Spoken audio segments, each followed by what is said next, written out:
Hello, good morning વિદ્યાર્થી મિત્રો. ધોરણ 7 વિષય છે સામાજિક વિજ્ઞાન. શ્રી કન્યા પ્રાથમિક વિદ્યાલયમાં આપ સર્વેનું હાર્દિક સ્વાગત છે. પાઠ છે 13, સંસાધનોનું જતન અને સંરક્ષણ. કે સંસાધન જે આપણે ભૂમિના પેટાળમાંથી મળે છે, જે ખનિજ દ્રવ્યો, તે ખનિજનું રક્ષા કઈ રીતે કરવું, એ સંસાધનોનું જતન કઈ રીતે કરવું, તે વિશે આપણે માહિતી મેળવીએ. પૃથ્વી પરથી મળતા માનવીને ઉપયોગમાં આવતા એવા કેવા કુદરતી પદાર્થોને આપણે શું કહીએ છીએ? સંસાધન કહીએ છીએ. હવા, પાણી, જળ, જમીન, વનસ્પતિ, ખનિજોના સ્વરૂપમાં આપણને મળેલી જે કુદરતી બક્ષિસ છે, કે એમાં આપણો માનવીનો કોઈનો હાથ નથી, એ કુદરત દ્વારા જ મળેલી છે. તો એ છે કુદરતી સંસાધન. સંસાધનોનું રાષ્ટ્રીય અર્થતંત્રની કરોડરજ્જુ છે. કે સંસાધન છે એ રાષ્ટ્રીય અર્થતંત્ર ચલાવવા માટેનું એક કરોડરજ્જુ સ્વરૂપ છે. તે લોકોની શક્તિ અને સમૃદ્ધિના આધાર સ્તંભો છે, કે એનાથી શક્તિ અને એનાથી સમૃદ્ધિમાં પણ વધારો થાય છે. સંસાધનોની કેટલાક ચોક્કસ વિશિષ્ટતાઓ અને એની ઉપયોગિતાઓ કે એની જરૂરિયાત શું છે, એ સામાન્ય રીતે સંસાધનોના મર્યાદિત માત્રામાં ઉપલબ્ધ છે. કે મર્યાદિત એટલે કે ઓછી માત્રામાં સંસાધન આપણે મળી રહે છે. તે સંશોધનોને વધુ ઉપયોગી બનાવવા આપણે વિવિધ તકનીકો ઉપયોગ કરવો જોઈએ, કે આ મર્યાદિત છે તે વધુ ઉપયોગમાં આવી શકે. તો એની વિવિધ તકનીકો દ્વારા એના ઉપાયો જાણીને એનો ઉપયોગ કરવો જોઈએ. હવે સંસાધનોના પ્રકાર જોઈએ. સંસાધનો આપણને વિવિધ રીતે ઉપયોગી છે. ખેતીથી શરૂ કરી ઉદ્યોગ અને પરિવહનની પ્રવૃત્તિ સુધીનો તમામ પ્રવૃત્તિઓમાં પ્રત્યક્ષ કે પરોક્ષ રીતે કુદરતી સંસાધનો આપણને ઉપયોગી છે. કે આપણે પરિવહન એટલે કે વાહન વ્યવસ્થામાં જોઈએ, વાહનમાં તો ડીઝલ, પેટ્રોલ આપણે એનો ઉપયોગ કરીએ છીએ, તો એ પણ એક ખનિજ જ છે. પછી ખોરાકમાં પણ ઉપયોગી છે, ખેતીમાં પણ ઉપયોગી છે, અને ઉદ્યોગમાં રાસાયણિક કેમિકલ્સ છે. તથા ખોરાકમાં કઈ રીતે, તો આપણે જે સિંગ તેલનો ને ઉપયોગ કરીએ છીએ, એ પણ એક રિફાઇનરી તેલ પણ હોય છે, તો એ રિફાઇનરી થઈને ડાયરેક્ટ આપણે એનો ઉપયોગ કરી શકીએ છીએ. તો એ પણ એક ખનિજ તેલ છે, તો એ પણ એક ખનિજમાં આવી જાય છે. એની પણ ખાણો હોય છે. તો આ બધા છે એ કુદરતી સંસાધનો છે, એનો આપણે ઉપયોગ કરીએ છીએ. ખોરાક તરીકે અને જમીન અને વનસ્પતિમાંથી પ્રાપ્ત થતી આપણે જે વિવિધ સામગ્રીઓ છે, એનું ઈંધણ અને ઉર્જા તરીકે આપણે એને સંશોધનોનો આપણે એનો ઉપયોગ કરીએ છીએ. કે ઈંધણ એટલે કે આપણે લાકડું છે એમાંથી બાળીએ છીએ, અને ઉર્જા મેળવવા માટે થઈને તો આપણે ઘણી રીતે ઉપયોગી થાય છે. સંશોધનોને સામાન્યતઃ બે જૂથોમાં વહેંચવામાં આવે છે. એક તો કુદરતી સંશોધન અને બીજું છે માનવ સર્જિત સંશોધન. ભૂમિ, જળ, ખનિજો અને જંગલોનો કુદરતી સંશોધનોમાં સમાવેશ થાય છે. તેમાં પણ કેટલા પ્રકાર પડે છે? બે, જૈવિક અને અજૈવિક. જે ભૂમિ, હવા, જળ, જમીન છે એ બધા કેવા છે? અજૈવિક સંશોધનો છે. જ્યારે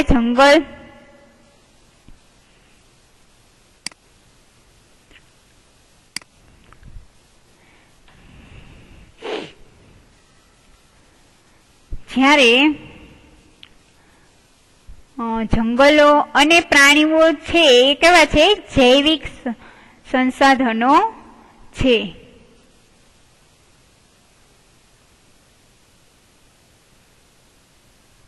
માનવીએ સર્જેલી ઔદ્યોગિક એકમો તથા સ્મારકો તથા ચિત્રકળા અને સામાજિક સંસ્થાઓ છે વગેરે માનવ નિર્મિત સંસાધનો છે. કે માનવો દ્વારા સ્મારકોની તથા ચિત્રકળાની રચના કરવામાં આવે છે, સામાજિક સંસ્થાઓની રચના કરવામાં આવે છે, અને મનુષ્યમાં રહેલા જ્ઞાન, બુદ્ધિ, કૌશલ્ય, સ્વાસ્થ્ય અને અન્ય ગુણોનો સમાવેશ માનવ સંસાધનમાં જ થાય છે. કુદરતી સંસાધનોના વિકાસ માટે માનવ સંસાધન હોવું એ ખૂબ જ જરૂરી છે. કેટલાક એવા સંસાધનો છે જે ચોક્કસ સમયમાં સ્વયં નિર્માણ પામે છે, કે પોતાની જાતે, જે આપણે જોઈએ ઝાડ, પાન, પશુ, પક્ષી વગેરેમાં પોતાની જાતે પેદા થવાની શું હોય છે? ક્ષમતા રહેલી હોય છે. આમ વન અને વન્ય જીવ જે ચોક્કસ સમયમાં નિર્માણ પામતા રહે છે. હવે ત્યારબાદ છે સંસાધનોનું સંરક્ષણ. કુદરતી સંસાધનો કેવા છે? મર્યાદિત, ઓછા પ્રમાણમાં છે, જ્યારે માનવીની જરૂરિયાતો કેવી છે? અમર્યાદિત છે. કુદરતી સંસાધનો ઓછા છે અને માનવીની જરૂરિયાત વધુ છે, અમર્યાદિત, એનો કોઈ અંત જ નથી. છેલ્લા કેટલાક વર્ષોથી તકનીકી ક્ષેત્રે થયેલા અસાધારણ વિકાસ અને વસ્તી વિસ્ફોટથી સંશોધનોનો ઉપયોગ ખૂબ વધી ગયો છે અને આ પરિસ્થિતિ વિશે ગંભીરતાથી નહીં વિચારીએ તો આપણે તેના માઠા પરિણામો ભોગવવા પડશે, કે આપણે જેના ખરાબ પરિણામો આવશે. એટલે જ ભવિષ્યની પેઢીઓ માટે સંશોધનોનું રક્ષણ કરવું એ આપણી સૌની ફરજ છે. સંસાધનોનું રક્ષણ એટલે સંસાધનોનો વિવેકપૂર્ણ ઉપયોગ. જે કેટલાક સંસાધનો પોતાની મેળે જ ચોક્કસ સમયમાં હિસ્સાની પૂર્તિ કરે છે અથવા અખૂટ હોય છે, એટલે કે ખૂટે નહીં એટલા હોય છે, અને જેને નવીનીકરણ સંસાધનો પણ આપણે કહીએ છીએ. જેમ કે જંગલો છે, સૂર્યપ્રકાશ છે, જે એકવાર વપરાયા પછી પણ તે પુનઃમાં ઉપયોગ લઈ શકાતા નથી કે બનાવી શકાતા નથી, અને તેને શું કહેવાય? અનવીનીકરણ સંસાધનો કહેવામાં આવે છે. જેમ કે પેટ્રોલિયમ, ખનિજ, કોલસો, કુદરતી વાયુ, જેને એકવાર ઉપયોગમાં લઈ લીધા પછી બીજી વાર એનો કોઈ ઉપયોગ થતો નથી અને ઉપયોગમાં આવી શકતા નથી, એ અનવીનીકરણ જે અખૂટ છે એ નવીનીકરણ છે. જેમ કે જંગલને સૂર્યપ્રકાશ, એ ખૂટે જ નહીં તો એ અખૂટ છે. હવે સંસાધનો ના પ્રકારો જે છે, સંસાધનો કેટલા છે, ક્યાં ક્યાં છે એ આપણે જોઈએ. સંસાધન તો એક તો ભૂમિ સંસાધન, જંગલ સંસાધન, પ્રાણી વન્યજીવ સંસાધન, જળ સંસાધન, કૃષિ સંસાધન અને ખનિજ સંસાધન.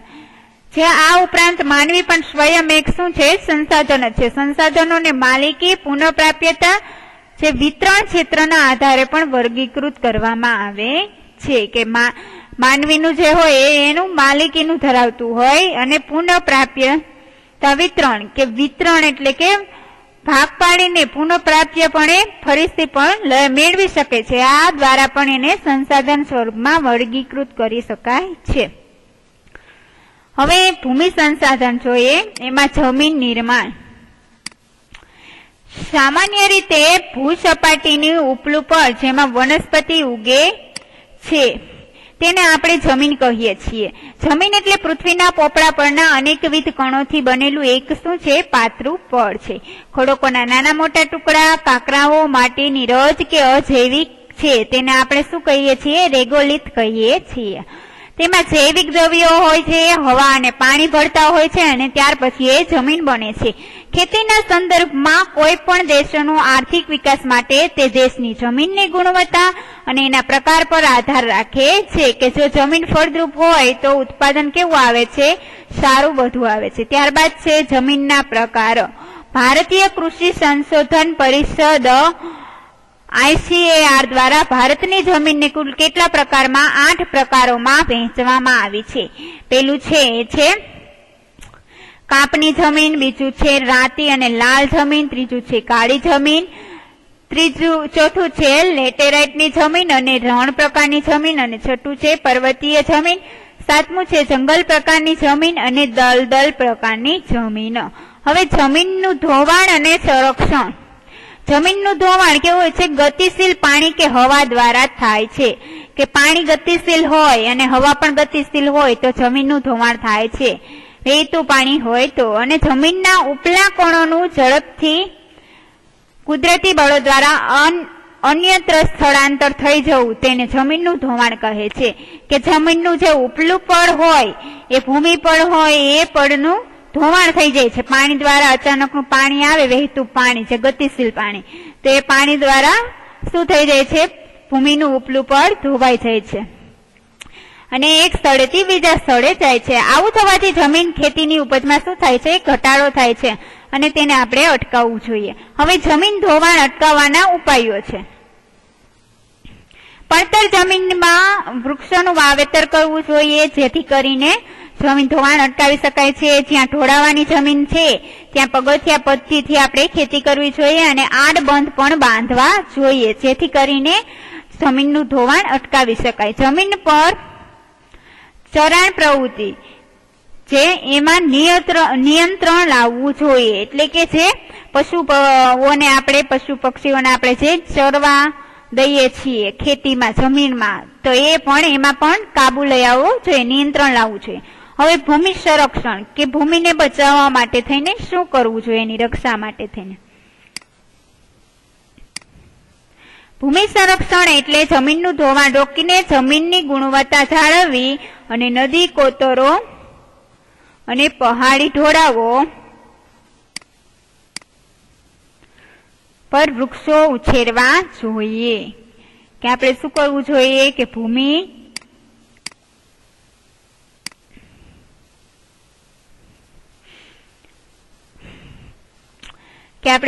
રક્ષણ કરવા માટે થઈને જમીનનું ધોવાણ રોકવું જોઈએ અને એની ગુણવત્તા જાળવવી જોઈએ. નદીની જે કોતરો હોય છે અને પહાડી જે ઢોળાવો હોય છે એના પર શું કરવું જોઈએ, નદી કિનારે અને પહાડી વિસ્તારોમાં આપણે વૃક્ષો વાવવા જોઈએ. રણની નજીકના ક્ષેત્રોમાં વાતા પવનનો આપણે રોકવા જોઈએ અને વૃક્ષોની હારમાળા પણ ઉગાડવી જોઈએ. અનિયંત્રિત ચરાણને અટકાવવું પણ જોઈએ. જે પશુઓ ઢોર ચાલતા હોય જમીન ઉપર તે ફળદ્રુપતા ગુમાવી બેઠેલી જમીનમાં પુનઃ સેન્દ્રિય પદાર્થનું ઉમેરણ કરવું જોઈએ. કે જે જમીનની ફળદ્રુપતા ગુમાવે એટલે કે ફળદ્રુપ જમીન ન રહી હોય તો એને જમીનની ફળદ્રુપતા લાવવા માટે એને સેન્દ્રિય પદાર્થનું એમાં એટલે કે સેન્દ્રિય ખાતરનું પણ ઉમેરણ કરવું જોઈએ. આમાં સૌએ સાથ મળી સહિયારા પ્રયાસ કરવા જોઈએ એટલે કે બધાએ સાથે મળીને આ કામ કરવું જોઈએ. હવે જળ સંસાધન. પૃથ્વી પર પીવાલાયક પાણીનું પ્રમાણ આશરે કેટલું છે, 3% જેટલું જ છે. પૃથ્વીનો 3 ભાગ જળ વિસ્તાર ધરાવે છે અને પાણી કુદરત થકી મળેલી કેવું છે, અણમોલ ભેટ છે. હવે 3% જ પીવાલાયક પાણી, બાકી બધું કેવું છે, ખારું પાણી છે. જળ એ જીવનની પ્રાથમિક માનવીની રોજબરોજની પ્રવૃત્તિઓ, ઉદ્યોગો અને ખેતી માટે જળ ખૂબ જ ઉપયોગી છે કે પ્રાથમિક જરૂરિયાત થઈ છે. જળ સંસાધનોમાં મહાસાગરો, ઉપસાગરો, નદીઓ, સરોવરો, ભૂમિગત જળો એટલે કે પૃથ્વીના પેટાળમાં પણ રહેલું જળ છે એનો સમાવેશ થાય છે. પૃથ્વી પર જળ સંસાધનોનો મુખ્ય સ્ત્રોત શું છે કે આપણે વરસાદ દ્વારા આપણે પાણીનો સંગ્રહ કરી શકીએ છીએ. બધા જ સ્ત્રોત વરસાદને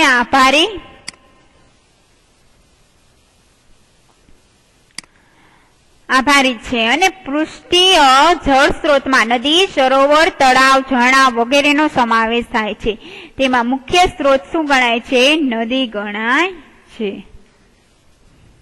હવે જળ તંગી કે પાણી કુદરત થકી મળેલી શું છે, અણમોલ ભેટ છે. વધતી જતી વસ્તી માટે અનાજની વધતી માંગ, રોકડિયા પાકો ઉગાડવા અને શહેરીકરણ એટલે કે શહેરોમાં વધતી જતી વસ્તી અને ઊંચા જીવન ધોરણના પરિણામે પાણીની માંગ શું થાય છે, નિરંતર વધતી જાય છે. તે પ્રકારની ગંદકીની સફાઈ પણ શું છે, ઉપયોગી છે. હાલમાં આપણે દેશના ઘણા ભાગોમાં જળ તંગી એટલે કે પાણીની તંગીની સંકટ વધતું જતું જોવા મળે છે. પેયજળની અછત જોવા મળે છે અને વર્તમાન સમયમાં ભૂમિગત જળને ટ્યુબવેલ દ્વારા બહાર કાઢતા ભૂમિગત જળ સ્તરનું પ્રમાણ પણ શું છે, નીચું આવ્યું છે. એટલે કે આપણે જે બોર કરાવી છે એના દ્વારા પાણી બહાર આવે છે તો એ પ્રમાણ પણ વધતું જતું જોવા મળે છે. આથી ભૂમિગત જળ સ્તર કેવું આવ્યું છે, નીચું આવ્યું છે. આજે દેશમાં પાણીની ઘટતી ઉપલબ્ધતા અને વધતી જતી અછત જેવી ગંભીર સમસ્યાઓનો સામનો કરવો પડી રહ્યો છે. હવે ત્યારબાદ છે જળ સંસાધનોની જાળવણી અને વ્યવસ્થાપન કે જળ સંસાધનોની જાળવણી કઈ રીતે કરવી અને એનું વ્યવસ્થાપન કે બધાને મળી રહે. આજે ઉપલબ્ધ જળ કેવું છે, મર્યાદિત માત્રામાં, ઓછી માત્રામાં છે. પ્રદૂષિત જળની ખૂબ મોટી સમસ્યા છે. પ્રદૂષિત જળ કેવું છે, મોટી માત્રામાં છે અને જ્યારે શુદ્ધ જળ છે એ ઓછી માત્રામાં છે. જેવી પાણીની વિવેકપૂર્ણ ઉપયોગ અને તેની જાળવણીના ઉપાયો હાથ ધરવાની આપણે આવશ્યકતા રહેલી છે. જળ એ આપણી સહિયારી સંપદા છે. જળ સંરક્ષણ માટે સામાન્ય ઉપાયો જેવા કે વધુમાં વધુ જળાશયોનું આપણે શું કરવું જોઈએ, નિર્માણ કરવું જોઈએ. ભૂમિગત જળને ઉપર લાવવાના આપણે પ્રયત્નો કરવા જોઈએ. નદીઓના પાણીને આપણે રોકી જળ સંચયન કરવાની જરૂરિયાત છે કે એનો સંગ્રહ કરવો. વરસાદ જળને રોકી એકઠું કરવાનો એનો પણ સંગ્રહ કરવાની જરૂરિયાત છે.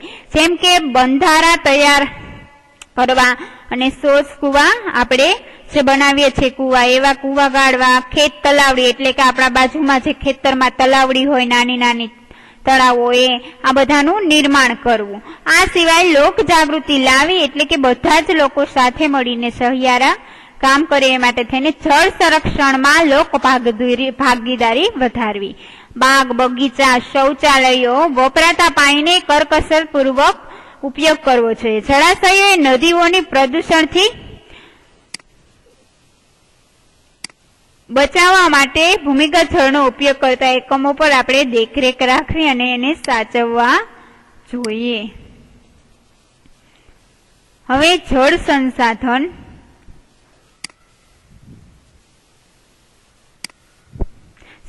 ખનિજ સંસાધન. વર્ષો પહેલા માનવી શિકાર માટે પથ્થરમાંથી બનાવેલા ઓજારોનો ઉપયોગ કરતો, એટલે કે માનવી નો ખનિજ સાથેનો સંબંધ ખૂબ જૂનો અને ગાઢ છે. એટલે કે પહેલેથી જ પ્રાચીન સમયમાં જ માનવીએ પથ્થરમાંથી ઓજાર બનાવતા શીખ્યો. અને આદિવાસી સમાજ આપણે ધોરણ 6 માં ભણી જ ગયા છીએ કે આદિવાસી સમાજ જે માનવી પથ્થરમાંથી તે પોતાના ખેતીના સાધનો, ઓજારો બનાવતો અને તે દ્વારા એ ખેતી કરતો. એટલે કે આપણે જોઈએ તો આદિમાનવ છે એ પહેલેથી જ સંકળાયેલો છે. માનવ સંસ્કૃતિમાં માનવ વિકાસના તબક્કા ખનિજોના નામ પરથી જ ઓળખાય છે. જેમ કે પાષાણ યુગ એટલે કે પથ્થરોનો યુગ, તામ્ર યુગ એટલે કે આપણે જે કાંસુ તાંબુ જોઈએ છીએ તે, કાંસ્ય યુગ એટલે કે કાંસુ, અને લોહ એટલે કે લોખંડ યુગ. અને વર્તમાન સમયને આપણે શું કહીએ છીએ કે અણુ યુગ તરીકે ઓળખીએ છીએ. કે ટેકનોલોજી જેમ જેમ આગળ વધતી જાય એમ યુગનું નામ પણ ફળતું છે. ઔદ્યોગિક ક્રાંતિ પછી ખનિજોનું મહત્વ અનેક ગણું વધી ગયું છે. ભારત પાસે પૂરતા પ્રમાણમાં ખનિજ સંપત્તિ હોવાથી વિશ્વના દેશો સાથે કદમ મિલાવવામાં આગળ વધી રહ્યું છે. કે આયાત નિકાસમાં એટલે કે આપણે અહીં જે ખનિજ થાય છે એ બીજા દેશમાં આપણે મોકલાવી શકીએ છીએ. એટલે કે આપણે એની નિકાસ કરી શકીએ છીએ. એટલે કે વેપાર અર્થવ્યવસ્થા એ સારી એવી ચાલે છે અને 1 કરોડરજ્જુ રાષ્ટ્રીય સંપત્તિની બની રહી છે એવું કહી શકાય. હવે ખનિજ સંરક્ષણ, ખનિજનું રક્ષણ કઈ રીતે કરવું. ઔદ્યોગિક ક્રાંતિ પછી તકનીકી વિકાસ અને વધતી વસ્તીની માંગને કારણે કુદરતી સંસાધનોનો ઉપભોગ ચરમસીમાએ પહોંચ્યો છે, જેથી કેટલાક ખનિજો ખૂટી જવાનો ભય ઉભો થયો છે અને ખનિજ સંપત્તિનો આજે ખૂબ મોટા પ્રમાણમાં ઉપયોગ થવા લાગ્યો છે. પેટ્રોલિયમ પદાર્થો જેવા ખનિજ ખૂટી જવાના આરે આવીને ઉભા રહ્યા છે, જેથી ખનિજ સંસાધનો ખૂબ કરકસર ભર્યો ઉપયોગ કરવો જોઈએ અને તેનું સંરક્ષણ પણ એક પ્રકારની શું છે, બચત જ છે. ખૂટી પડવાના આરે આવેલા ખનિજોનો વિકલ્પ શોધાય એ પણ એક શું છે, જરૂરી છે. શક્ય હોય ત્યાં ખનિજોનો આપણે પુનઃ ઉપયોગ થઈ શકે તેવી પ્રક્રિયા પણ ગોઠવવી જોઈએ કે એનો ફરીથી ઉપયોગ થતા આપણે એ પુનઃપ્રાપ્ય ઉપયોગી બને છે. જરૂરિયાતમંદ લોકોને આપણે પૂરું પાડીએ છીએ. અને વન અને વન્યજીવ સંસાધન જોઈએ. વન અને વન્યજીવ સંસાધન જે માનવનું અસ્તિત્વ અને પ્રગતિ જે વિવિધ સંસાધનોને આભારે છે.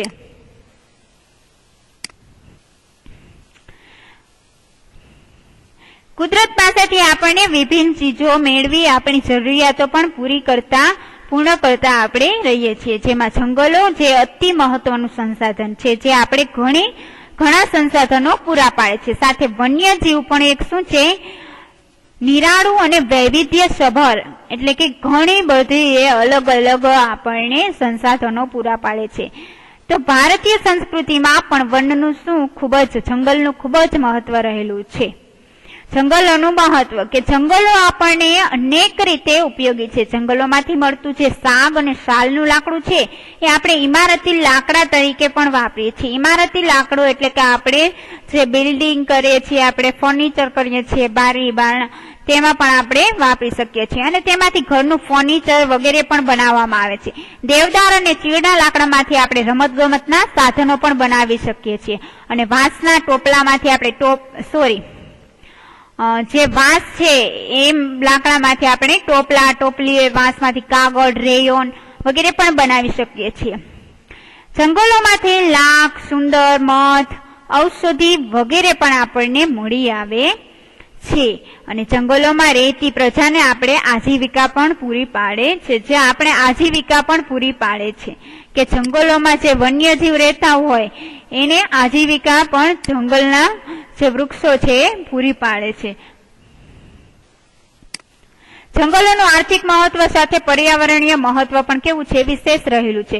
જંગલો આબોહવાને વિષમ બનતી અટકાવે છે અને ભેજ જાળવી રાખે છે, તેમજ વધુ વરસાદ લાવવા પણ જે વૃક્ષો હોય છે એ ઉપયોગી થાય છે અને ભૂમિગત જળને ટકાવી પણ રાખે છે તથા જમીનનું ધોવાણ પણ અટકાવે છે અને વાતાવરણમાં ઓક્સિજન અને કાર્બન ડાયોક્સાઇડનું સંતુલન જાળવવા માટે પણ જંગલોનું ખૂબ જ મહત્વ રહેલું છે. ભારતમાં જંગલોનું પ્રમાણ ખૂબ જ કેવું છે, નહિવત ઓછા પ્રમાણમાં છે. સૌથી વધુ જંગલ અંદમાન અને નિકોબાર દ્વીપ સમૂહમાં તેમજ મિઝોરમ, મણિપુર, ત્રિપુરા, અરુણાચલ પ્રદેશ રાજ્યોમાં આવેલા છે. ઉત્તર પૂર્વના પર્વતીય ક્ષેત્રોમાં જંગલનું પ્રમાણ 60% પણ કેટલું છે, વધુ છે. ગુજરાતમાં તેના કુલ સ્ટેટ ફોરેસ્ટ ડિપાર્ટમેન્ટ 2017 અને 18ના રિપોર્ટ અનુસાર આપણે જોઈએ તો 11.18% વિસ્તારમાં જંગલ આવેલા છે, જ્યારે મણિપુર, ત્રિપુરા, અરુણાચલ પ્રદેશ એના પ્રમાણમાં 60%થી પણ વધુ ધરાવે છે જંગલો વિસ્તાર. રાષ્ટ્રીય વન નીતિ અનુસાર કુલ ભૂમિ ભાગના 33% વિસ્તારોમાં શું હોવું જોઈએ, જંગલ હોવા જોઈએ અને ભારતમાં જંગલોનું પ્રમાણ લગભગ કેટલું છે, 23% જેટલું જ રહેલું છે. ત્યારબાદ છે વન સંરક્ષણ.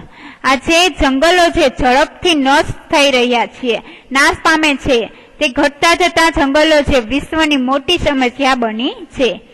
વન ઘટવાના ઘણા કારણો છે, જેમ કે માનવીની જમીન મેળવવાની ભૂખ હોય છે, તેમને ઉદ્યોગ માટે કાચો માલ પણ જમીનમાંથી ખનિજ દ્રવ્યો કાઢવા માટે થઈને કરે છે તથા ઇમારતી લાકડું પણ મેળવવા માટે થઈને તે જંગલોના વૃક્ષો કાપે છે. અને શહેરીકરણ કે વધતી જતી વસ્તીને કારણે શહેરી વિસ્તારો વધતા જાય છે, આથી જંગલો ખૂબ ઝડપથી ઘટી રહ્યા છે. જંગલોના આડેધડ વિનાશથી કેટલાક માઠા પરિણામો પણ પર્યાવરણને ભોગવવા પડ્યા છે. એક તો પ્રદૂષણમાં વધારો થયો છે, જે કારખાનાનો કેમિકલ્સ ને રાસાયણિક જે પાણી પ્રદૂષિત પાણી હોય છે એનું નિકાલ નદી નાળાઓમાં કરે છે, આથી પણ પર્યાવરણમાં નુકસાન થાય છે. અને વરસાદનું પ્રમાણ પણ ઘટ્યું છે તથા દુષ્કાળ પડ્યો છે. વરસાદનું પ્રમાણ સાથી ઘટ્યું, જેમ જંગલોમાં વૃક્ષનું પ્રમાણ ઘટવાથી જંગલોનો વિનાશ થાય છે, જેમ વરસાદનું પ્રમાણ પણ ઘટે છે. જમીનનું ધોવાણ વધ્યું છે. નિરાશ્રિત વન્ય પશુઓ તેમની ઘટતી સંખ્યા છે કે નિરાશ્રિત થઈ જાય છે. જંગલો ઘટી જાય છે તો વન્યજીવ પણ ક્યાં રહે, આથી એ નિરાશ્રિત આશ્રય વિનાના થઈ જાય છે અને એ પણ એની સંખ્યા પણ ઘટતી જાય છે. વન્ય પ્રાણીઓ સહિત કુદરતી પર્યાવરણનું સંરક્ષણ કરવાની અને તેની સુધારણા કરવાની તથા જીવો પ્રત્યે અનુકૂળ તેમાં સજાની પણ જોગવાઈ કરવામાં આવી છે કે દર્શાવવાની નાગરિકની એક શું છે, મૂળભૂત ફરજ. વન અને વન્યજીવોને કાયદા દ્વારા પણ રક્ષણ પૂરું પાડવામાં આવ્યું છે. હવે વન સંરક્ષણના કેટલાક ઉપાયો છે જે દ્વારા આપણે વન્યજીવની રક્ષા કરી શકીએ છીએ. પર્યાવરણ શિક્ષણ અને પર્યાવરણીય જાગૃતિ લાવવાથી વન સંરક્ષણ આપણે કરી શકીએ છીએ. વિવિધ સ્પર્ધાઓ પ્રવૃત્તિઓ દ્વારા જંગલોનું મહત્વ પણ આપણે સમજાવી શકીએ છીએ. જંગલ ખાતાના કાર્યક્ષેત્રને ગુણવત્તાસભર આપણે બનાવવું જોઈએ. પડતર જમીનમાં વૃક્ષારોપણ પણ કરાવવું, શાળામાં ઇકો ક્લબની રચના કરવાની અને વિવિધ પ્રવૃત્તિઓ પણ કરાવી, વૃક્ષારોપણ, વન મહોત્સવ જેવા કાર્યક્રમોનું પણ મહત્વ આપવું. વિવિધ ઉજવણીના વિવિધ દિવસો કે 21મી માર્ચે વિશ્વ વન દિવસ ઉજવાય છે, 5મી જૂને વિશ્વ પર્યાવરણ દિવસ ઉજવાય છે, 4 ઓક્ટોબરે વન્ય પ્રાણી દિવસ ઉજવાય છે અને 29 ડિસેમ્બરે જૈવ વિવિધતા દિવસ ઉજવાય છે. હવે વન્યજીવ સંસાધન કે ભારતનું વન્યજીવ કેવું છે, વૈવિધ્યસભર જોવા મળે છે. વિશ્વના વિવિધ જંતુઓ અને અનેકવિધ પ્રાણીઓ પ્રજાતિઓ જે ભારતમાં આવેલી છે. પક્ષીઓ અને માછલાની પ્રજાતિમાં પણ કેવું છે, ઘણું વૈવિધ્ય જોવા મળે છે. સરીસૃપ હોય છે જે સસ્તન વર્ગના હોય છે અને ઉભયજીવી પ્રાણીઓ પણ હોય છે, તો આ એક એની વૈવિધ્યતા જોવા મળે છે. જમ્મુ કાશ્મીર અને લદ્દાખમાં કાશ્મીરી મૃગ, જંગલી બકરીઓ જોવા મળે છે, જ્યારે ઉત્તરાખંડ અને કર્ણાટક રાજ્ય, કેરળ અને અસમ રાજ્ય વગેરે રાજ્યોમાં હાથી જોવા મળે છે. ત્યારબાદ એકશીંગી ગેંડો, જે ભારતનું શું છે, વિશિષ્ટ પ્રાણી છે અને તે અસમ અને પશ્ચિમ બંગાળ રાજ્યનો જે દલદલીય વિસ્તાર છે, જે પર્વત ઉપર આવેલો દલદલીય ક્ષેત્ર, ત્યાં વસે છે. અને કચ્છના નાના રણમાં અને તેને અડીને એટલે કે બાજુમાં આવેલ ક્ષેત્ર, જે ખુડખર, જે જંગલી ગધેડા પણ ઓળખાય છે, ત્યાં કચ્છના નાના રણમાં જોવા મળે છે. ભારત જ એક એવો દેશ છે જ્યાં સિંહ, દીપડો, વાઘ ત્રણેય જોવા મળે છે અને સિંહ ગુજરાતના માત્ર ગીર જંગલોમાં જોવા મળે છે. વાઘ જે પશ્ચિમ બંગાળ, મધ્યપ્રદેશ, મહારાષ્ટ્ર રાજ્ય, કર્ણાટક, રાજસ્થાન, હિમાલયના ક્ષેત્રોમાં વગેરેમાં જોવા મળે છે. રોયલ બેંગાલ ટાઈગર, જે બંગાળનો વાઘ, જે વિશ્વની 8 જાતિઓમાંનો એક છે. દાંતા, જેસોર, વિજયનગર, ગુજરાતના ડેડિયાપાડા અને રતનમહાલ વિસ્તારમાં રીત જોવા મળે છે. ભારતમાં બતક, પોપટ, કાબર, કબૂતર, મેના વગેરે જાતિના પક્ષીઓ મોટી સંખ્યામાં જોવા મળે છે.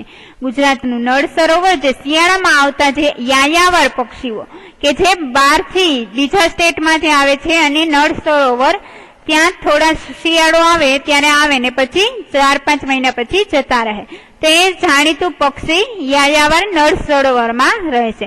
સુરખાબ, જે ગુજરાત રાજ્યનું રાજ્ય પક્ષી છે. ભારતના સાગર કિનારે મેક્રલ, ઝીંબા, બુમલા, શાર્ક, ડોલ્ફિન, સાલ્મન વગેરે પ્રજાતિની માછલીઓમાં જોવા મળે છે.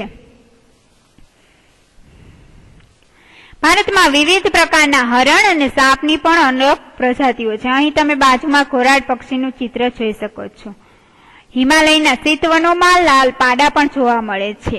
હવે લુપ્ત થતું વન્યજીવ કે જે ઓછું થઈ જાય છે. ગુજરાતના જંગલોમાંથી વાઘ અને ભારતના જંગલોમાંથી ચિત્તો, આ પ્રાણીઓ લુપ્ત ઓછા જોવા મળે છે. અને કેટલાક પક્ષીઓ જેમાં ચકલી, ગીધ, સારસ, ઘુવડ, ઘોરાડ, ઘડિયાળ, જે મગર અને ગંગે, ડોલ્ફિન, માછલી જેવા પ્રાણીઓ લુપ્ત થવાના આરે છે. અને ગુજરાતની નર્મદા, તાપી અને સાબરમતી નદીઓ છે વગેરેમાં જે જોવા મળતી જળ બિલાડી છે એ સંકટમાં, એટલે કે એ સંકટમાં પાણીને લીધે જે જળ બિલાડી છે એ સંકટમાં છે. હવે ત્યારબાદ આપણે અહીં ચિત્રમાં જોઈ શકીએ છીએ લાલ પાડા ઘડિયાળ એટલે કે મગર અને ગંગે, ડોલ્ફિન અને જળ બિલાડી. હવે વિદ્યાર્થી મિત્રો આટલું રાખીએ, ત્યાર પછીનું આપણે આવતા લેક્ચરમાં જોઈશું.